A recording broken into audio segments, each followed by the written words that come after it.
Sometimes we know about events that are happening on the other side of the world or will happen in the future, or things that are happening to somebody else that we have that connection with. How are these events filtered? I mean, how are they what? Filtered? Filtered. I mean, we are connected to everything at the same time, but why do we recognize some of Okay, them? good question. We're not talking about television, right? No. Okay, right. But we are connected with everything in the world, everything in the universe, and sometimes we get information about something that's happening currently somewhere else, just through our own spirit, our own intuition. Sometimes we get a premonition of something that's going to happen. And the question really is, how is all of this filtered out? If we are in touch with everything all the time, then why is it we only get certain things? All right, excellent question. It's because of the way you are tuned in. For instance, the fact that you are connected to everything in the universe. And sometimes for this connection, we call it in Hawaiian the aka web. Aka is something like the ether. And it is like a great field, and we often image it as like a spider web. That's very common in shamanic cultures, to get this idea across that it's the spider web throughout the universe that connects us to everything. But even though the web of a spider is connected to everything, you don't find the spider running around all over the place all the time. And if a leaf hits the spider web doesn't bother with that. Why? Because the ku, which is, call it subconscious body mind of the spider, knows the difference between something that's important and something that's not important. A fly, okay. A leaf, no. Won't respond. All right, take this on a larger scale. This is a great big universe, and most of what's happening most of the time doesn't concern you at all. You have within yourself, if you want to think of them as receptor beliefs, which is like things that you have stored within you that are categorized as important and unimportant, just like the spider. Okay? And the things that are important are the things that you usually have some kind of an emotional response to, because emotions are energy. So when there's something happening that stimulates you in some way, either in a positive way or a negative way, it's all energy, okay? Those are the things that you're likely to be more aware of, because they fall into the important category, because you already have a built-in reaction to such things. It might be a reaction of fear, in which case you'll tend to pick up things related to your fears. It might be something which is compassion, in which case you'll pick up things where people are in trouble, so that you can send a prayer or know about it, or any, just because they're in the kind of trouble that you think is important, and you'll have a response to that. You might be walking along and suddenly feel a sense of joy and start singing for no reason at all, because somewhere in the universe something's happening that also resonates with one of your nice important things. Okay? So it's all this kind of complex of important and not important that we all have that acts as the filter. And when we say important and unimportant, not just with the conscious mind, but those things that produce some degree of emotional response. I'm just wondering about people who know things are going to happen, say the night before it happened. I know two different individuals who knew that 9/11 was going to happen in different ways. Oh, sure. Both of them saw San Francisco, and it ended up being New York. So I'm just wondering maybe how they sense it coming. Let me give you an example. First of all, there's a major disaster involving quite a few people. So with these other particular people that you're talking about, it's hard to tell whether it was the disaster itself, or whether it was some of the people involved that they had an emotional response to, whether they had fears of such a thing happening that might have resonated. Real hard to be specific about that, but let me give you an example where something else had this kind of an effect. Because we had several people, we were doing a Huna quest that week. And during one part of our Huna quest, was Huna quest or was it? It was what? It was Huna quest, okay. And for some reason, we were doing something to tune into the environment and get an omen. And so we were sitting down at Anini, I believe it was. And so I had everybody tuning into the environment to look for an omen. Well, my experience first. As I was tuning in, now when you're tuning in like this to the environment, in a way you're opening yourself up to influences that are happening. Okay? And the stronger the influence that you resonate with, the more likely you are to have some kind of an experience. Well, when I was tuning in, I saw all these leaves on the ground around us, and the first thought that hit my mind was dead birds. I thought, whoa, that's strange. I don't usually pick up that kind of thing. And so I used it in the healing way. When you get a symbol, well, then you don't like the symbol, you heal the symbol. So that I brought all the dead birds to life and had them fly off as a flock. Okay? That was my experience. We had another woman who, it was different. She said, I couldn't see anything in the environment. I just kept getting dead bodies. And there was another experience that was kind of milder, but along similar lines of something unpleasant or hurtful. Okay, that someone else picked up. Only 3 of us out of the group.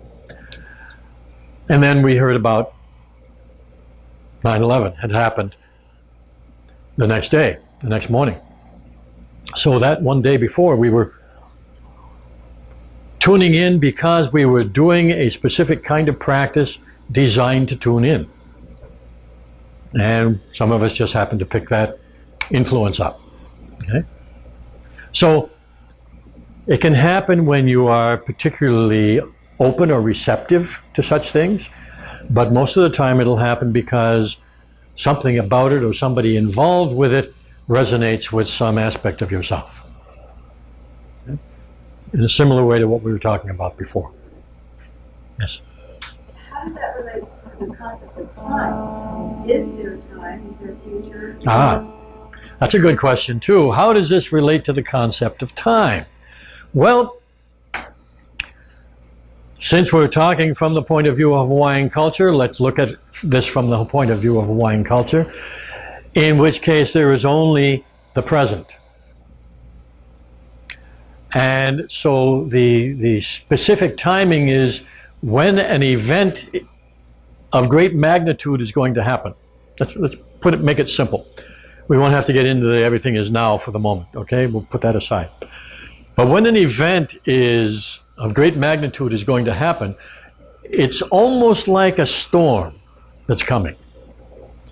Now you know that some people can get aches and pains in their body before a storm happens, before it's even visible. And by that they'll know that a storm is coming. Why? Because they may not know this, but when you have a large storm and it's coming across, being pushed by the wind, ahead of the storm it pushes a great abundance of positive ions. Positive ions are electric charges in the air that, when they are intense enough, when there's enough of them, produce a stress effect on the body. Now, if you have a tendency towards stressful areas like arthritis or rheumatism or something like that, then you're likely to be more susceptible to this additional stress of all these positive ions being pushed ahead by the storm. So the storm has this front, an invisible front that comes ahead of it. Well, events are quite similar. Major events involving a lot of people and a lot of motion, as these things are building, It's almost like a storm, and it pushes in feelings and expectations ahead of it.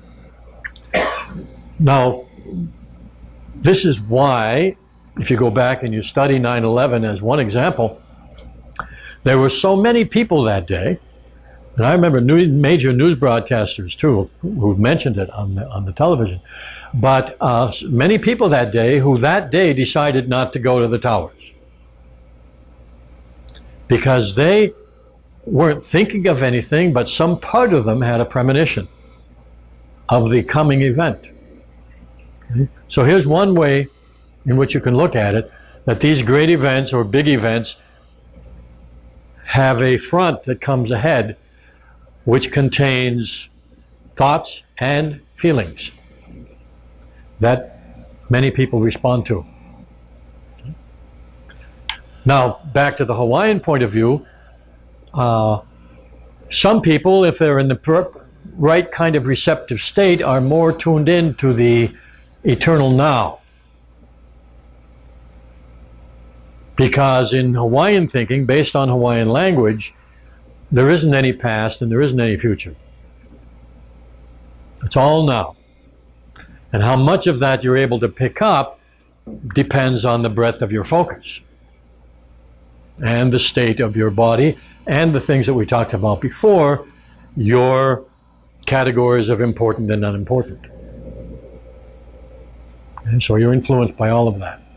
So there's two ways to look at these premonition kinds of behavior.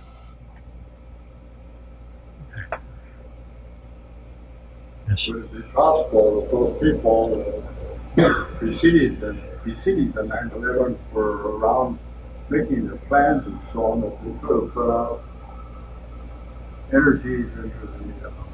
A healing energy to change the situation? Sure.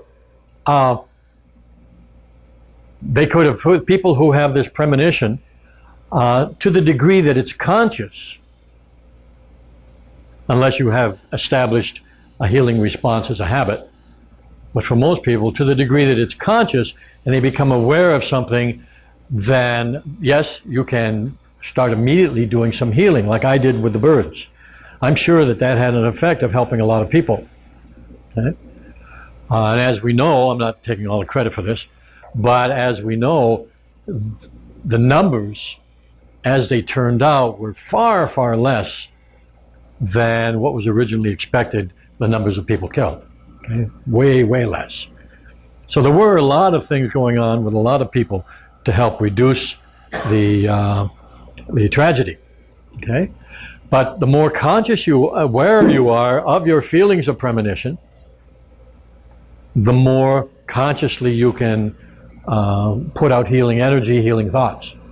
Yes. And that helps. It always does. Sometimes, like when you know a hurricane is going to hit a particular shore, it's heading in that direction. Well, then a lot of us in this organization will get together and do our best to guide it elsewhere. Right? Over the years, quite a bit of success with that. It's not controlling the weather, but you can nudge it a lot when it's cooperative. Yeah. But you have to do that. You do that before it actually hits. Okay? So it doesn't matter how you get the information, whether you get it by television, by radio, by telephone, by intuition. If you get a sense that something is going to happen, you can immediately start doing some healing work on it.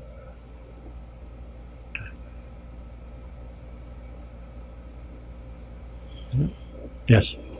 Sometimes, in my experience, not only my experience, even I have a friend or they have the same experience, it's not a big event. Sometimes, in my experience, small stuff. Oh yeah, sure. It's not important that I dream 2, 3, or 10 days before that happened. Yes. That have no relevance. Doesn't have, okay, well, yes, sometimes you have this premonition for what seem to be small things. They are still things that will resonate with your categories of important and unimportant. Okay? There'll be something about that will resonate with you. You have an awful lot of memories, an awful lot of important and unimportant categories, most of which most people will never consciously know. But nothing happens in your life that is not important to you.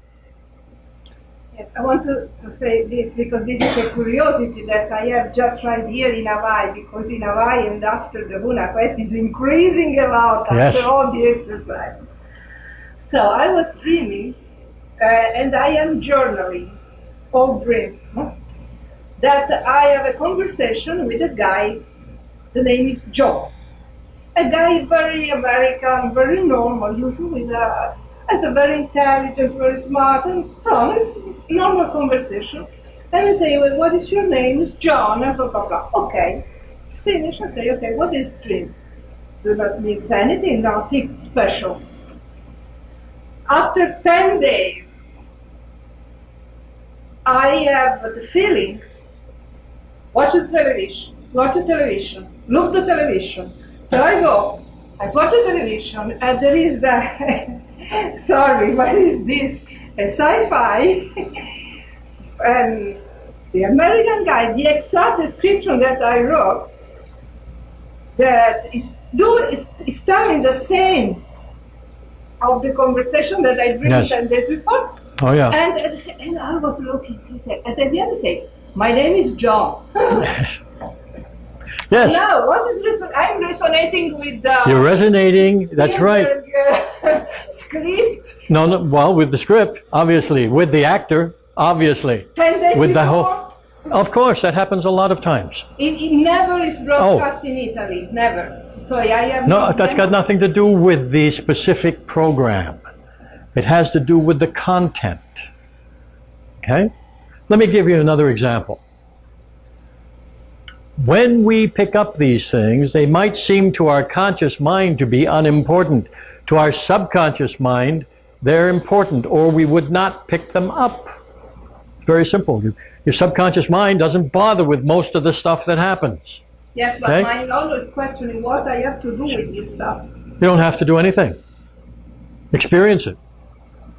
If it turns out to be useful, great, use it. But if it doesn't, experience it. You don't have to do anything if you see a beautiful sunset. Right? You just happen to walk along, you glance over there, oh, beautiful sunset, what shall I do with it? Enjoy it. Experience it. We don't have to do something with Not everything. a message from the cool. No, don't worry about whether it has meaning. That's the biggest waste of time. Let me tell you something. Spirit of the universe, if you like to call it God or Mother or anything you prefer, the Spirit of the universe is not dumb, okay, at all. So if there is an experience in your life, it's an experience that is having an effect on you.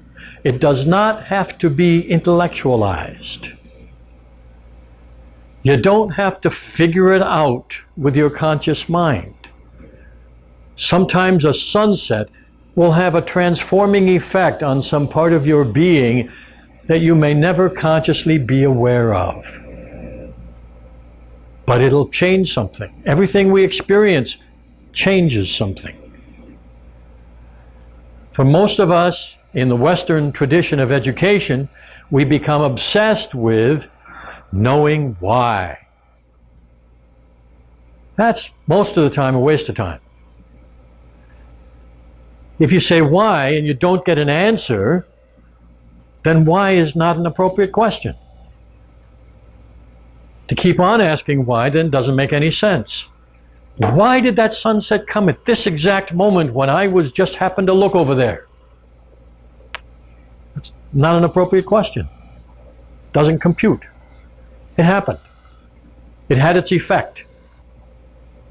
That's all there needs to be.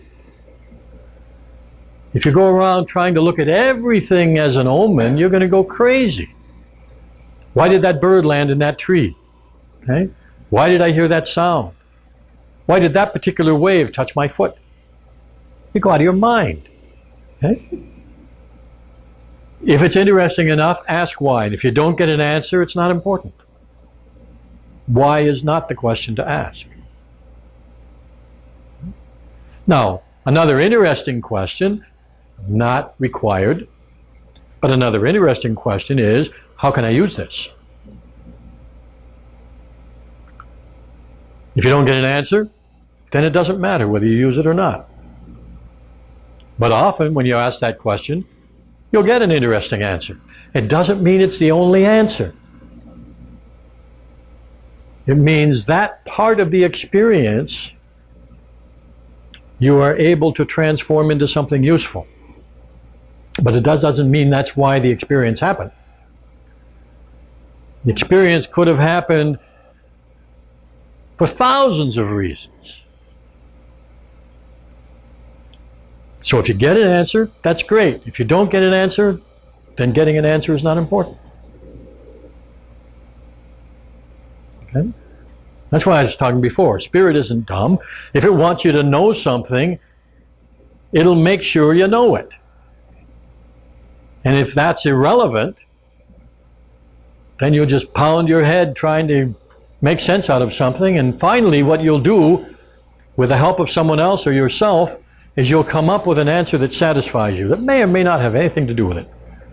But if it makes you feel good, okay, that's why. Okay, now I can rest. Okay? And you've just made that up.